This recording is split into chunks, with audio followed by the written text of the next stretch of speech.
On the morning of September 16, 1992, the Bank of England spent more than £3 billion in a single day buying its own currency. They jacked interest rates toward 15%, a level high enough to crush mortgages and businesses. They threw everything they had at the problem. By that evening, they had lost anyway. Britain was forced to surrender and rip the pound out of Europe's exchange rate system entirely. Meanwhile, a single trader named George Soros walked away with more than £1 billion in profit from the collapse. Economists have a name for the constraint that broke the pound: the impossible trinity. It functions as an iron law of global finance, where the math of a currency crisis works like a predictable bill coming due. To understand how this works, picture three distinct economic goals that every nation on Earth wants to achieve at the exact same time. The first goal is a stable, predictable exchange rate, so your currency doesn't lurch wildly up and down against the dollar or the euro. The second goal is the free movement of capital. This means money can freely cross your borders, attracting foreign investment and letting your own citizens invest abroad. The third goal is an independent monetary policy. You want your central bank to have total control over its own interest rates, cutting them in a recession or raising them to fight inflation. A stable currency, open borders for money, control over your interest rates. The catch is the whole story. You can only ever have two of them. Reach for the third, and the system shatters in your hands. Two economists worked out exactly why these goals fight each other in the 1960s. Suppose you peg your currency to keep it stable, and you leave your borders open to capital. Now imagine your central bank cuts interest rates to help the domestic economy. Suddenly, investors can earn more somewhere else, so they sell your currency and leave. As they flee, your currency starts to drop. To stop it from falling and defend that fixed rate, your central bank is forced to reverse course and hike rates back up. The moment you opened your borders and pinned your exchange rate, you handed control of your interest rates to the outside world. Every major economy has to make a choice. The United States demands open capital borders because the dollar is the lifeblood of global finance, and it maintains a fully independent Federal Reserve to set rates based entirely on American jobs and inflation. But you pay for the third corner. The U.S. sacrificed a fixed exchange rate. The dollar floats, constantly bobbing up and down in value against other currencies. Now look at the countries that use the euro.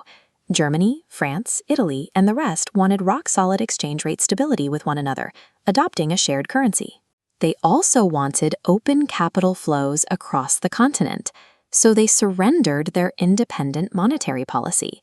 Individual nations can no longer set their own interest rates. All of that power moved to the European Central Bank in Frankfurt, leaving countries like Greece trapped during debt crises without the very tool that might have cushioned the blow. There is a third configuration. For years, China kept the renminbi tightly pegged to the dollar to help its exporters, while operating an independent monetary policy to steer its massive domestic economy. That leaves only one variable left to give up. China clamped down on the free movement of capital, building strict financial walls to physically prevent money from leaving the country whenever it pleased. This specific choice actually defined the entire global economy after the Second World War. Under the Bretton Woods system, countries wanted the safety of stable, pegged currencies, alongside the independent power to set interest rates as they rebuilt. People often remember this era as a golden age of stable money, but it was only mathematically possible because the entire world wrapped their borders in strict capital controls. Money was not free to roam, which raises the billion-dollar question: what happens when a country ignores the math and tries to hold all three? Come back to Britain in 1992. They pinned the pound to the German mark. They kept London's financial borders wide open, but their domestic economy was weakening, and they desperately wanted to lower their own interest rates. George Soros looked at Britain's position and saw the contradiction. The fixed peg demanded high interest rates to protect the currency, but the British economy needed low interest rates to breathe. He simply bet that the math would win. The equation forced a break. Britain couldn't sustain the pressure, and the fixed exchange rate was the corner that shattered. Fast forward to 2015 and watch a much larger economy run into the very same wall. China's economy was slowing, the renminbi was dropping, and citizens and investors rushed to pull their wealth out of the country. China tried to fight the math. This chart tracks Chinese foreign reserves during that period, showing a steep drop. In roughly a year and a half, China's central bank burned through close to $1 trillion, buying up its own currency to stop the collapse.